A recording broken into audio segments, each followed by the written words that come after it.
Shalom. First and foremost, I'd like to give all praise to Yahweh, Ba'Hashem, Yahweh Shai, Ba'Hashem, Rakakadash, double honors to the elders and apostles of Great Millstone who have taught me this truth. And a shout out to Yakim that's out there on the four corners of the earth proclaiming this truth. As you know, the whore, Babylon the Great, America is about to make its move on Iran, so we're going to look.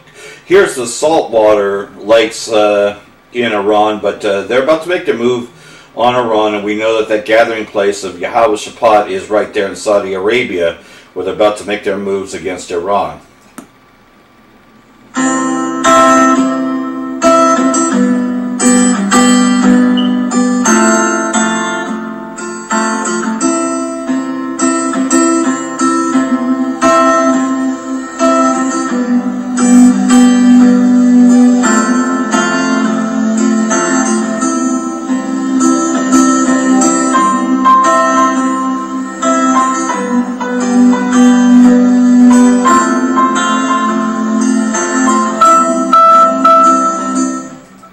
So there's that.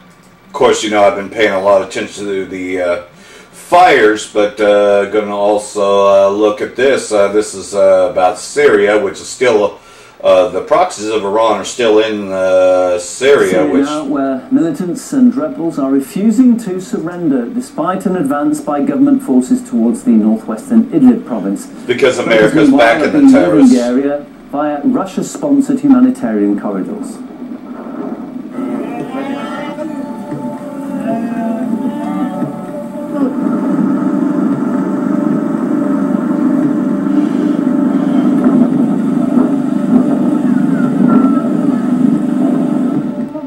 The militants weren't good to us. They demanded 6 million liras. They took our 2 sons when we reached the checkpoint. They threatened us and we had to turn back. Now we're going home. We are from Abu al-Dahur.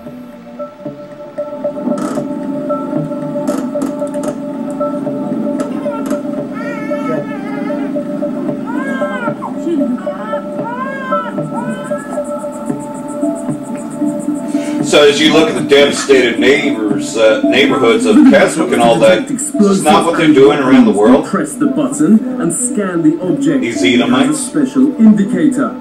This car is 100% clean, but we've seen cars with weaponry before.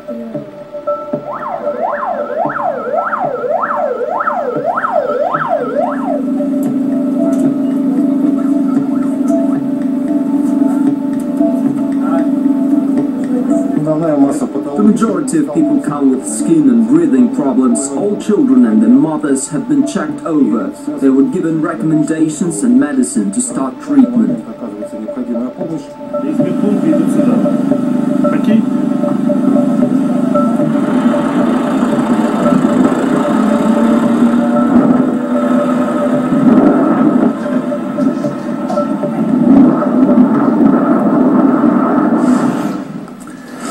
I can speak now to Professor of International Relations, Dr. Bassam Abu Abdullah. Good evening to you, sir. How would you assess the role that Russia's playing here with these humanitarian corridors it's sponsoring across Syria?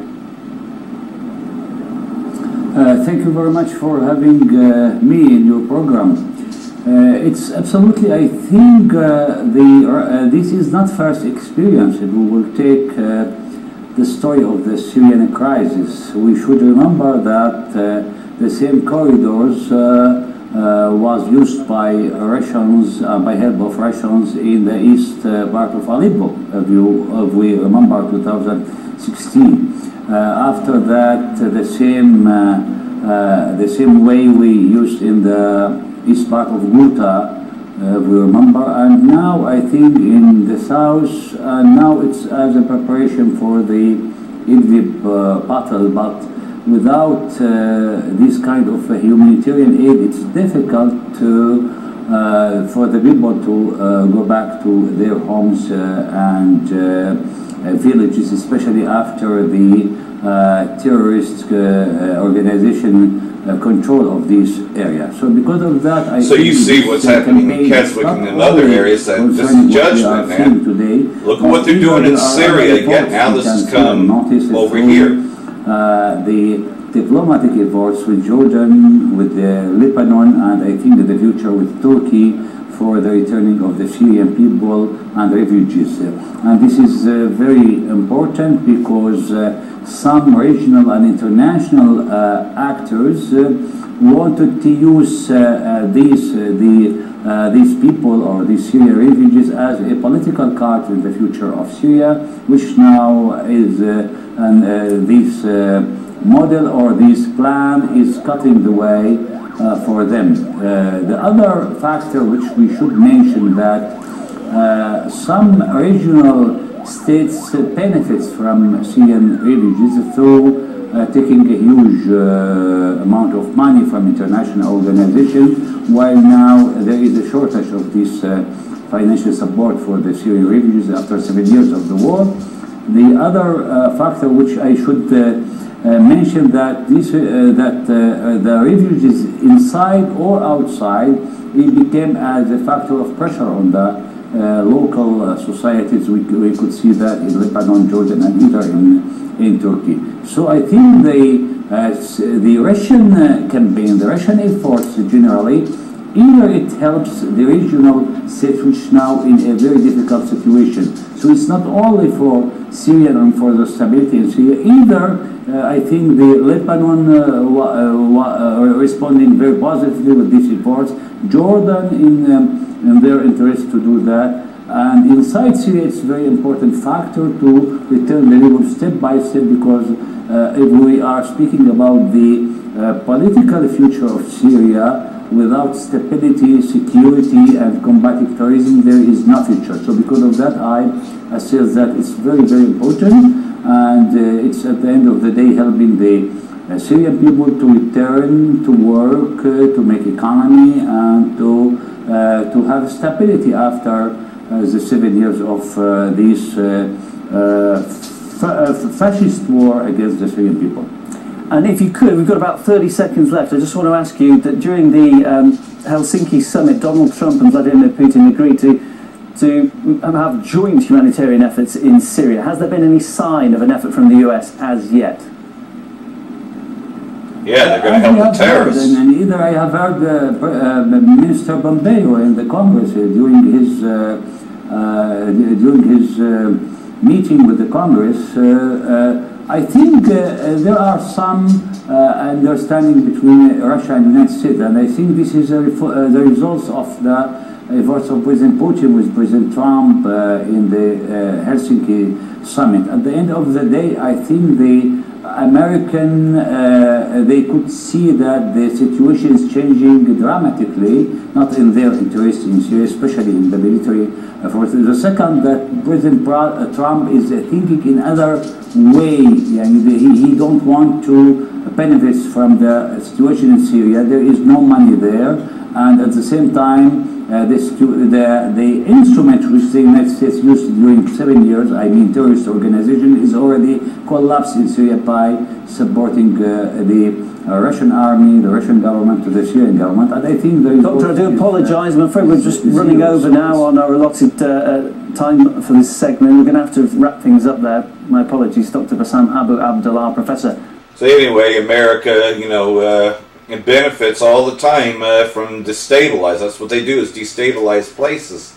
And so here's another thing going on, because we know this is really about a war with Iran. Chris Green's been saying that for years. So here's another clip.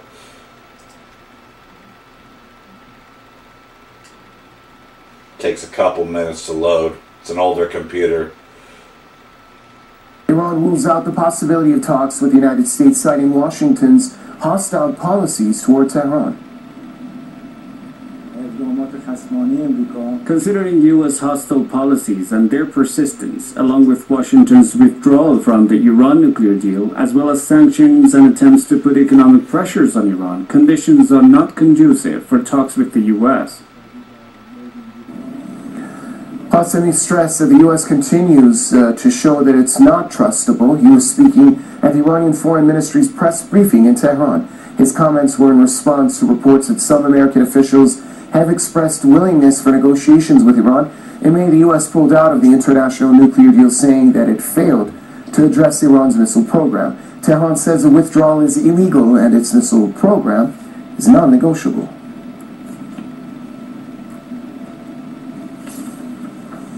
Author and commentator John Stepling joins us now from Norway. Mr. Stepling, welcome to the program. Listening to the comments of the Iranian Foreign Ministry spokesman, he's specifically stated that under the current circumstances, there's no way that there would be any negotiations with the U.S.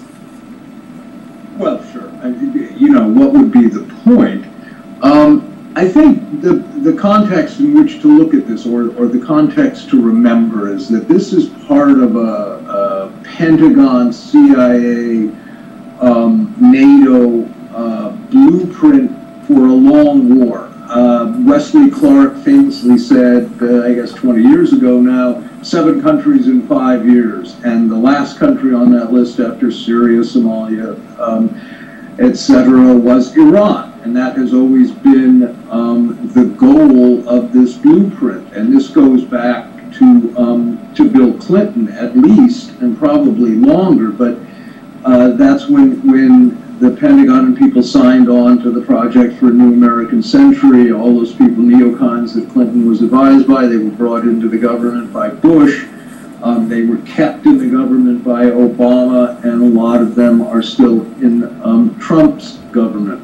So this was the plan. This is a long-range plan, and they have always meant to kind of reclaim the oil and gas that, you know, Anglo-American interests that feel is theirs somehow, you see all the maneuvering going on now. I mean, you know, Saudi Arabia, NATO, Israel, that's one camp, but Egypt and Jordan and the UAE, all of these players, or Turkey certainly, are involved in you know, differing ways, and all of it in the interest of somehow a coup or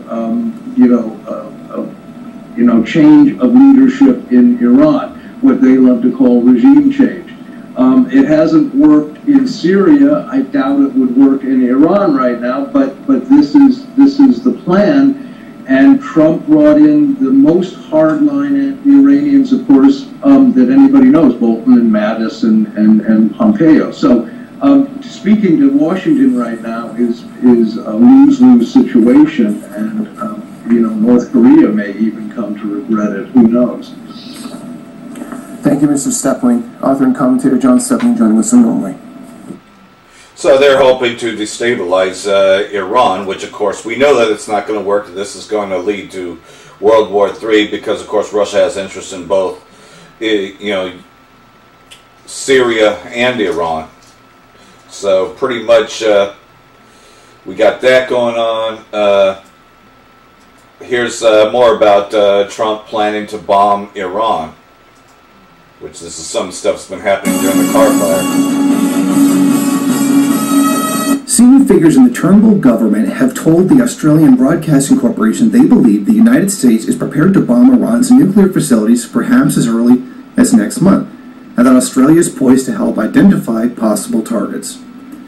Now, the Australian Broadcast Corporation has been told that the Australian defence facilities would play a major role in identifying key targets for nuclear facilities inside of Iran, as would other organizations like British intelligence agencies.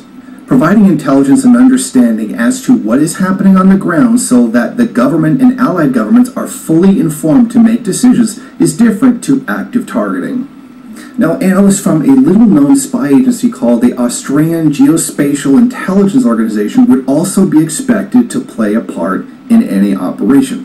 Now, very clearly, the sources are claiming that by giving this information is not the same thing as actually participating in it. They're developing a picture is very different to actively participating in the strike, which in the end is rather ironic because it's the same thing, because you're targeting places for them. Yes, they are giving intelligence as to where to bomb. Yes, that is participating in what would be an illegal war on Iran. Now, they also said that some of the other countries involved, which are mainly Commonwealth countries, Canada would be unlikely to play a role in any military action against Iran. It's very unlikely that we would do so because we have all of our military assets already committed in Afghanistan, and we don't have anything more to give. We don't have a essentially war economy like the United States does, so we're very limited in that degree. So it seems very unlikely that Canada would participate in any such kind of action. Now, U.S. President Donald Trump has already violated the law. His recent tweet where he was threatening the president of Iran and Iran in general. Now, the act of publishing this tweet is a clear violation of Articles 2, 3, and 4 of the UN Charter, particularly the part that reads as follows. All members shall refrain in their international relations from the threat or use of force against the territorial integrity or political independence of any state. But the fact that mainstream media decided not to hold these dangerous actions to accounting is concerning, though really not surprising.